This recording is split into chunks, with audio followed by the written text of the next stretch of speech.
राजकुमारी सत्यभामा ने प्रण कर रखा था कि जो राजकुमार उसके 10 प्रश्नों के उत्तर ठीक ठीक देगा और चौसर के खेल में उसे हरा देगा, उसी से वह विवाह करेगी, अन्यथा वह ताउम्र कुंवारी ही रह जाएगी। सोचेगी भगवान ने उसकी टक्कर का कोई मर्द पैदा ही नहीं किया। पर फिर एक दिन ऐसा हुआ जो आज तक नहीं हुआ था। मेदिनीपुर शहर के राजा वज्रसेन की पुत्री सत्यभामा अपनी सुंदरता के लिए देश प्रदेश में प्रसिद्ध थी। राजकुमारी सत्यभामा इतनी सुंदर थी कि स्वर्ग की अप्सराएं भी उसके सामने फीकी लगे। जब वो महल के गलियारों से गुजरती तो उनकी रेशमी चुनरी का हल्का स्पर्श तक हवा में सुगंध घोल देता। भगवान ने राजकुमारी सत्यभामा को सौंदर्य के साथ अपार बुद्धिमत्ता का गुण भी दिया था। रानी केवल रूप की रानी नहीं बल्कि गुणों की अद्वितीय प्रतिमूर्ति भी थी। अब जहाँ इतना सब होता है वहाँ घमंड और अहंकार का निवास ना हो, ऐसा तो संभव ही नहीं। राजकुमारी सत्यभामा ने प्रण कर रखा था कि जो राजकुमार उसके 10 प्रश्नों के उत्तर ठीक ठीक देगा और चौसर के खेल में उसे हरा देगा, उसी से वह विवाह करेगी, अन्यथा वह ताउम्र कुंवारी ही रह जाएगी। और अंततः इस सोच में संतोष पालेगी कि उस ऊपर वाले ने उसकी बराबरी का पुरुष बनाया ही नहीं, समस्त संसार में उसके योग्य कोई पुरुष पैदा ही नहीं हुआ। राजकुमारी सत्यभामा का एक और नियम था कि जो राजकुमार उसके प्रश्नों के उत्तर नहीं दे पाएगा वो कभी बाहर भी नहीं जा पाएगा, उसे उसका कैदी बनकर आजीवन कारावास भोगना होगा। वो नहीं चाहती थी कि कोई ऐरा गैरा राजकुमार सिर्फ उसकी सुंदरता को निहारने के लिए ऐसे ही मुंह उठाकर उसके समक्ष आ जाए और असफल होने पर बाहर उसकी सुंदरता का गुणगान करता फिरे। राजकुमारी सत्यभामा का मानना था जिस पुरुष ने उसे एक बार देख लिया वो या तो उसका पति होगा या फिर ताउम्र के लिए उसका कैदी। इतने सख्त नियमों के बावजूद कई राजकुमारों ने खुद को बुद्धिजीवी मानते हुए राजकुमारी की परीक्षा में भाग लिया और फलस्वरूप वे सभी उसके कैदी बनकर रह गए। पर फिर एक दिन ऐसा हुआ जो आज तक नहीं हुआ था। एक राजकुमार किसी तरह उसके कैद खाने से निकलकर भागने में सफल हो गया। वह जंगल में इधर उधर भटकने लगा और भटकते हुए बुदबुदाने लगा, हे मालिक, या तो मुझको उठा ले या राजकुमारी सत्यभामा के दर्शन करा दे। नहीं चाहिए मुझे ऐसी जिंदगी जिसमें वो न हो। राजकुमारी के विरह में वो व्याकुल होकर मारा मारा फिर रहा था। एक दिन वह चंद्रावती नामक नगर के बाहर जा पहुंचा। उसी समय राजा वीरसेन भी शिकार खेलता हुआ उधर आ निकला। राजकुमार उस समय भी वहीं बातें बुदबुदाते हुए विलाप सा कर रहा था। उसके विरह भरे शब्द सुनकर राजा वीरसेन उसके पास आया और उसकी दुर्दशा देखकर पूछने लगा, तुम पर ऐसी क्या विपत्ति आ पड़ी है जो तुम इतने व्याकुल हो रहे हो? राजकुमार बोला, मुझसे मेरा हाल ना पूछो, मेरे प्राण निकलने वाले हैं। मुझे तो बस अब हर जगह वो नजर आती है। राजकुमार की बात सुनकर राजा ने जान लिया कि यह युवक किसी स्त्री का आशिक हो गया है। वह राजकुमार को धीरज बंधाकर बोला, मित्र, अपने हृदय की सारी व्यथा मुझसे कहो, मैं तुम्हारे मन की इच्छा पूरी करने की कोशिश करूंगा। राजा वीरसेन की बातें सुनकर राजकुमार ने राजा को अपने विषय में सब कुछ बता दिया। सारी बात सुन राजा वीरसेन बोला, घबराओ नहीं मित्र, मैं तुम्हारा समाधान अवश्य करूंगा, और उसे अपने साथ राजमहल ले गया। कहानी में आगे बढ़ने से पहले आप सबको राजा वीरसेन के बारे में बताता चलूं। राजा वीरसेन चंद्रावती नगर के बहुत ही दयालु और प्रतापी राजा थे। वे गुरु गोरखनाथ के शिष्य थे। एक समय में गुरु गोरखनाथ की बड़ी सेवा की थी। राजा की सेवा से प्रसन्न हो गुरु गोरखनाथ ने उन्हें एक बोलने वाला हीरामन नाम का तोता दिया था। वह तोता बड़ा विद्वान था। राजा वीरसेन तोते से पूछे बिना कोई भी कार्य नहीं करता था। राजा वीरसेन ने राजकुमार को ले जाकर महल में ठहराया तथा स्वयं तोते के पास आकर राजकुमार का सारा हाल कह सुनाया। तोते ने राजकुमार को अपने पास बुलाकर कहा, हे मित्र, तुम उस स्त्री के चक्कर में पड़कर क्यों अपने प्राण गंवाते हो? उसमें रूप की केवल ऊपरी चमक है, भीतर से वह विष की बूटी है। गनीमत यही है कि आप वहाँ से भागने में सफल हो गए, और अगर फिर भी तुम्हारा दिल नहीं मान रहा तो मेरी ये कथा सुनो। वर्धमान नगर में एक पठान रहता था। उसकी स्त्री बड़ी ही सुंदर तथा रूपवान थी, लेकिन वह चरित्रहीन थी। उस स्त्री का एक बेटा था। स्त्री की गांव के ही एक चंडाल व्यक्ति भैरव से यारी थी। जब पठान मजदूरी करने जाता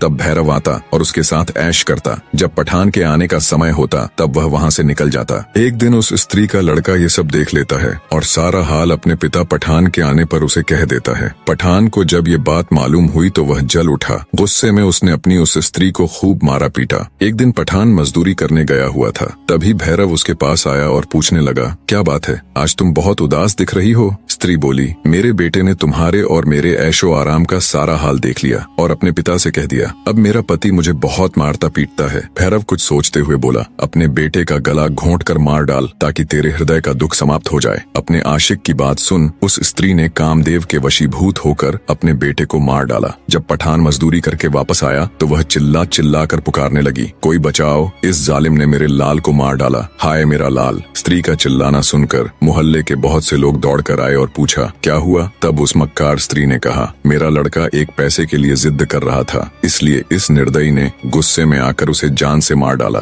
यह बात सुनकर चौकीदार दोनों को राजा के पास ले गया। औरत ने राजा के समक्ष भी यही बात कही। राजा ने पूछा, उस समय का कोई प्रत्यक्षदर्शी या गवाह था जिसने ये सब देखा हो? उस स्त्री ने कहा, महाराज, फला फला एक भैरव नाम का व्यक्ति वहाँ खड़ा था। राजा ने भैरव को बुलाकर पूछा तो उसने अपनी प्रेमिका के कहे अनुसार गवाही दे दी, जिसे सुनकर राजा ने पठान को फांसी दे दी। इतनी कहानी कहकर हीरामन तोता बोला, ऐ राजकुमार, औरत जात का कोई भरोसा नहीं, आप किस्मत वाले हैं जो आपको राजकुमारी सत्यभामा के महल से भागने का मौका मिला। फिर से अपनी गर्दन मत फंसाओ। राजकुमार बोला, हे हीरामन तोते, चाहे मेरे प्राण ही चले जाएं, किंतु एक बार के लिए ही सही, पर राजकुमारी सत्यभामा मुझे मिल जाए बस। यह कहकर वह लंबी सांसें भरने लगा। उसकी यह दशा देखकर राजा वीरसेन ने कहा, हे हीरामन, जब तक इसको वह स्त्री नहीं मिलेगी तब तक इसका दुख दूर न होगा और मेरा भी खाना पीना हराम है। मैं खुद वहाँ जाऊंगा और राजकुमारी सत्यभामा के 10 सवालों का जवाब देने की कोशिश करूंगा। राजा रानी के 10 प्रश्नों के उत्तर देने के लिए मेदिनीपुर जाने की तैयारी करने लगा। तब उसका समझदार तोता बोला, रुकिए महाराज, पता नहीं मेदिनीपुर नाम का कोई शहर है भी या नहीं, पता नहीं कोई सत्यभामा नाम की राजकुमारी है भी कि नहीं। महाराज, समझदारी इसी में है कि आप पहले मुझे जाने दें, अगर सब सही हुआ तब आप बेशक चले जाना। राजा वीरसेन को तोते की बात सही लगी। तोता हीरामन कुछ विचार करके बोला, महाराज, एक और कार्य कीजिए, मेरी पंखों में नाना प्रकार के हीरे मोती पिरो दीजिए। राजा वीरसेन ने वैसा ही किया और तोते को अच्छे से सजाकर विदा कर दिया। कई दिनों की उड़ान के बाद हीरामन मेदिनीपुर पहुंच गया। वहां जाकर वो राजकुमारी सत्यभामा के महल की छत पर जा बैठा। जब सत्यभामा का ध्यान उस तोते की तरफ गया तो वो भी उसकी सुंदरता देख अचंभित रह गई। उसने इतना सुंदर और हीरे मोती के पंखों वाला तोता कभी नहीं देखा था। राजकुमारी बोली, हे तोते, तुम किस देश से आए हो और किस देश को जाओगे? तुम्हारा यहाँ आने का मकसद क्या है? तोता बोला, हे रानी, चंद्रावती नगर के राजा वीरसेन ने मुझे यहाँ भेजा है। मैं तो बस ये पता करने आया था कि सच में कोई मेदिनीपुर नगर और राजकुमारी सत्यभामा असल में है कि नहीं। पर हे रानी, मैं तुमसे एक बात पूछना चाहता हूँ, सच बताना, तुम इतनी उदास क्यों हो? ऐसे क्या पाप किए हैं तुमने? तोते की बात सुनकर राजकुमारी सत्यभामा हैरान रह गई।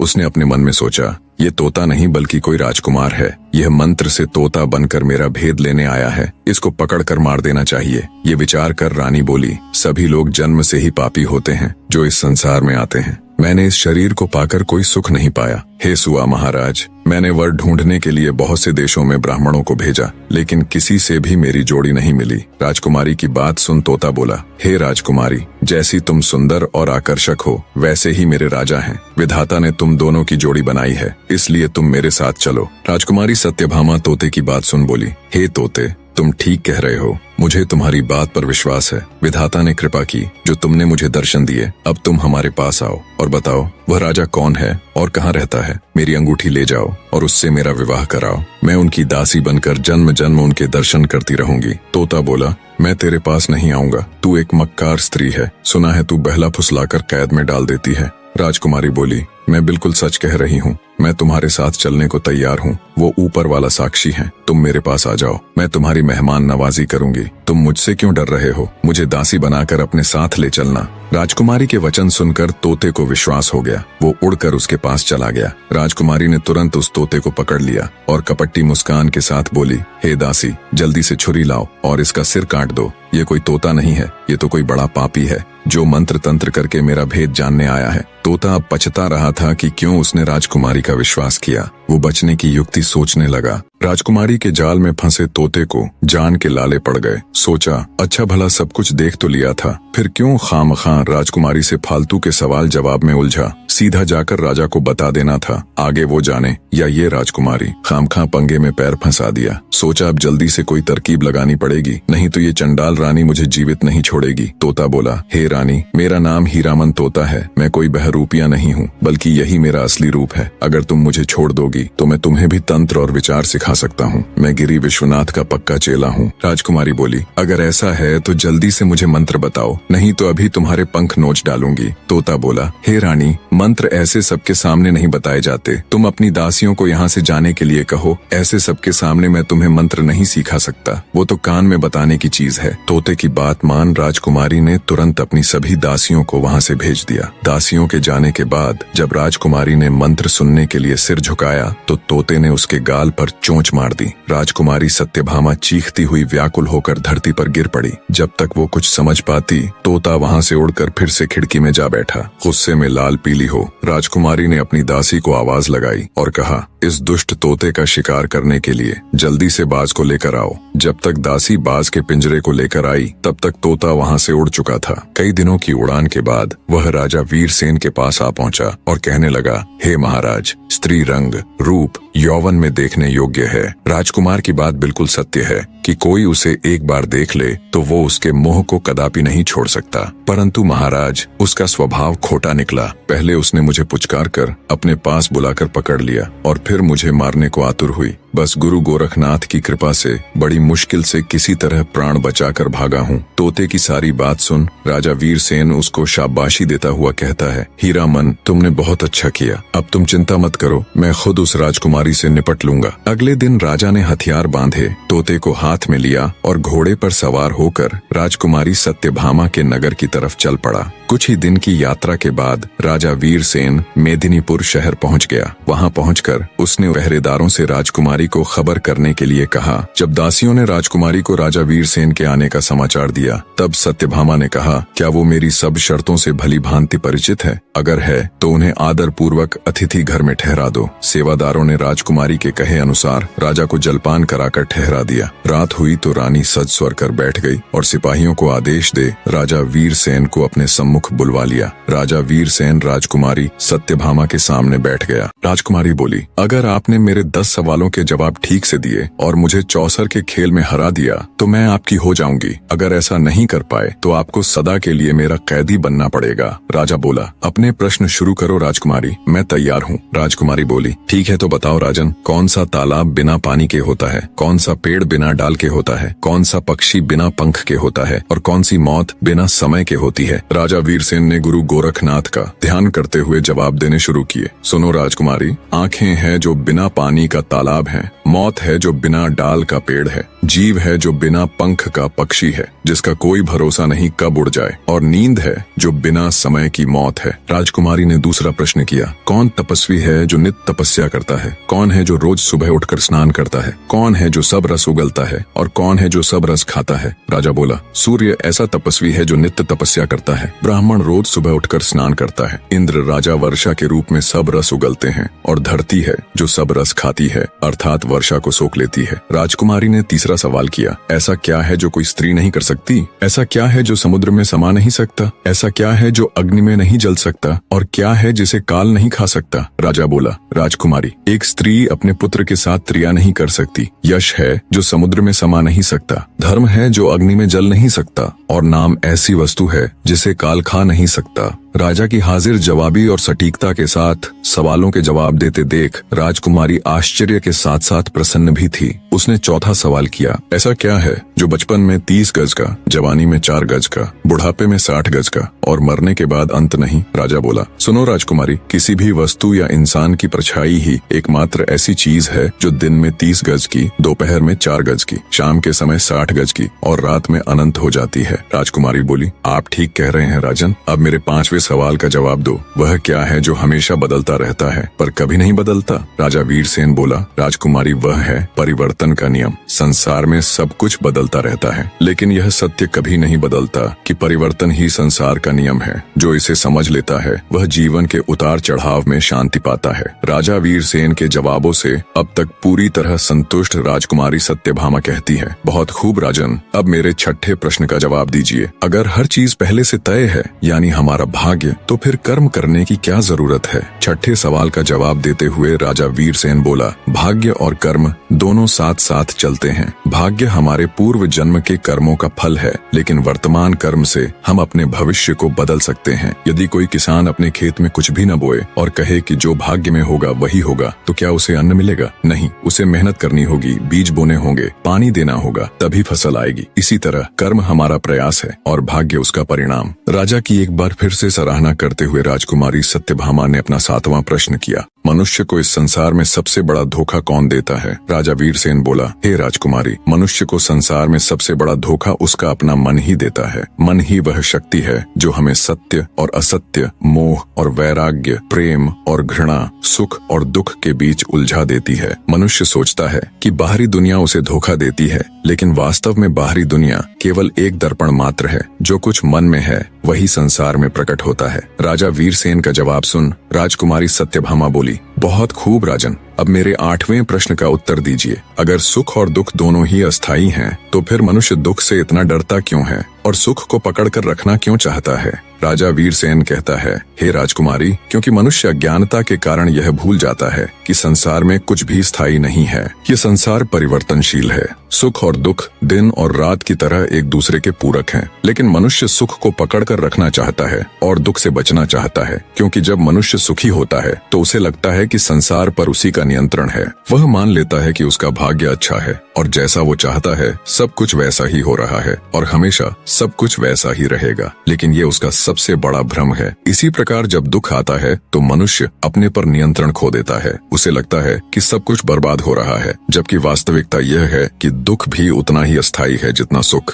राजकुमारी सत्यभामा 9वां सवाल पूछती है, हे राजन, क्या यह संसार हकीकत है या केवल एक भ्रम है? राजा वीरसेन बोला, सुनो राजकुमारी, ये संसार अस्थायी है, इसलिए इसे पूर्ण रूप से वास्तविक नहीं कहा जा सकता। जो चीज स्थायी नहीं होती वह भ्रम होती है। उपनिषदों में कहा गया है, ब्रह्म सत्यम जगन मिथ्या, अर्थात ब्रह्म सत्य है, यह संसार माया है। हे राजकुमारी, हम जो भी देखते हैं वह केवल 5 इंद्रियों तक सीमित है। जब हम सपना देखते हैं तो वह हमें पूरी तरह वास्तविक लगता है, लेकिन जागने के बाद वह केवल एक भ्रम होता है। इसी प्रकार यह संसार भी जागृत अवस्था का एक सपना मात्र है। सत्य वही है जो कभी नष्ट नहीं होता और वह केवल आत्मा और परमात्मा है। राजा का जवाब सुन राजकुमारी सत्यभामा बोली, हे राजन, अगर आत्मा और परमात्मा ही सत्य है तो मनुष्य को जन्म से पहले और मृत्यु के बाद का कुछ भी याद क्यों नहीं रहता? राजा वीरसेन राजकुमारी सत्यभामा के 10वें यानी आखिरी सवाल का जवाब देता हुआ बोला, हे राजकुमारी, क्योंकि प्रकृति ने हमें भूलने का वरदान दिया है ताकि हम अपने पिछले जन्मों के बंधनों से मुक्त होकर नए अनुभवों को जी सकें। यदि मनुष्य को अपने पिछले जन्म की याद रहती तो मनुष्य पिछले जन्म के सुख दुख में ही उलझा रहता और इस जीवन को सही से नहीं जी पाता। स्मृति का नाश ही नया सृजन है, अर्थात जब पुरानी यादें मिटती हैं तभी नया जीवन संभव होता है। कुछ लोग गहरे ध्यान और साधना से अपने पूर्व जन्म की झलक देख सकते हैं, लेकिन ये बहुत ही मुश्किल या यूं कहे लगभग असंभव ही होता है। मृत्यु के बाद आत्मा नए शरीर में प्रवेश कर जाती है और एक नया जीवन आरंभ होता है। अगर मनुष्य को सब कुछ याद रहता तो वह कभी भी आगे नहीं बढ़ता। राजा ने राजकुमारी सत्यभामा के 10 प्रश्नों के उत्तर सही सही दे दिए। यह देखकर राजकुमारी सत्यभामा बहुत प्रसन्न हुई। उसने कुर्सी से खड़े होकर राजा का अभिवादन किया और बोली, मान गए राजन, आप वाकई में बहुत बुद्धिमान हो, पर अभी मेरी सभी शर्तें पूरी नहीं हुई। अब आपको मुझे चौसर के खेल में हराना होगा राजन। राजा वीरसेन खुद चौसर का एक अच्छा खिलाड़ी था। बोला, ठीक है राजकुमारी, आपकी ये शर्त भी पूरी करने की कोशिश करूंगा। राजा वीरसेन और राजकुमारी सत्यभामा के बीच चौसर का खेल शुरू हो जाता है। अंततः राजा ने राजकुमारी को चौसर में भी हरा दिया। यह सब देख राजकुमारी सत्यभामा अपने पिता के पास गई और सारा हाल उन्हें कह सुनाया। राजा वज्रसेन यह सुनकर अति प्रसन्न हुआ। उसने मंत्री को भेजकर राजा वीरसेन को बुलाया और बड़े आदर सत्कार से बैठाया। वीरसेन ने कहा, महाराज, मैंने आपकी बेटी के सभी प्रश्नों के उत्तर दे दिए और उसे चौसर में भी हरा दिया। अब आप अपनी बेटी को मेरे साथ भेज दीजिए। तब राजा वज्रसेन ने कहा, मैं कोई शुभ घड़ी देखकर अपनी बेटी का विवाह करके आपके साथ भेज दूंगा। तब राजा वीरसेन बोला, हे राजन, मेरा विवाह राजकुमारी सत्यभामा के साथ नहीं होगा, क्योंकि ये तो किसी और की अमानत है। ये सुन राजा वज्रसेन ने हैरान होते हुए पूछा, ये आप क्या कह रहे हैं? आपने इसे पराई अमानत किस प्रकार बताया? तब राजा वीरसेन ने कहा, महाराज, जिन राजकुमारों को आपकी बेटी ने कैद कर रखा है, उनमें से एक राजकुमार उसकी कैद से निकल भागा था और वह अपना राजपाट त्याग जंगल में इधर उधर भटकता फिर रहा था। एक दिन वह मेरे राज्य में आया और एक पेड़ के नीचे बैठा रो रहा था। संयोगवश मैं भी उधर से निकला। उसे दुखी देखकर मैंने उससे सारा हाल पूछा तो राजकुमार ने आदि से लेकर अंत तक सारा हाल मुझे कह सुनाया। तब मैंने उसे आपकी बेटी पर सच्चा मोहित जानकर उसे प्रण किया कि मैं तुमको राजकुमारी सत्यभामा से मिलवाऊंगा। सो हे राजन, राजकुमारी सत्यभामा उसकी अमानत है। मैं राजकुमारी का विवाह उसके साथ कर दूंगा। यह बात सुनकर वज्रसेन कहने लगा, धन्य हैं आप जो आपने एक अनजान व्यक्ति के कारण इतना कष्ट सहा। अब आप मेरी बेटी के मालिक हैं, जिसे चाहो सौंप दो। मेरी ओर से तो यह आपकी अमानत है। तब राजा वीरसेन ने तोते को भेज राजकुमार को मेदिनीपुर बुलवा लिया और विधि पूर्वक राजकुमारी सत्यभामा के साथ उसका विवाह कर दिया। राजकुमार ने खुशी से राजा वीरसेन के पैर पकड़ ली और बोला, महाराज मैं हमेशा आपका ऋणी रहूंगा, आप धन्य हैं। राजकुमार और राजकुमारी सत्यभामा दोनों आनंद पूर्वक रहने लगे। राजा वीरसेन ने राजा वज्रसेन से विदा ली और अपने तोते के साथ अपने देश चला गया। निष्कर्ष, राजा वीरसेन और राजकुमारी सत्यभामा के बीच का संवाद हमें यह सिखाता है कि जीवन में सुख और दुख, दिन और रात, प्यार और घृणा जैसी चीजें एक दूसरे के पूरक हैं। जो आज है वो कल नहीं होगा, चाहे दुख हो या सुख। यदि हम इन बदलावों को समझकर शांतिपूर्वक स्वीकार कर लें तो हमारे जीवन की यात्रा आसान हो जाती है और हम खुशी से जीवन व्यतीत कर सकेंगे।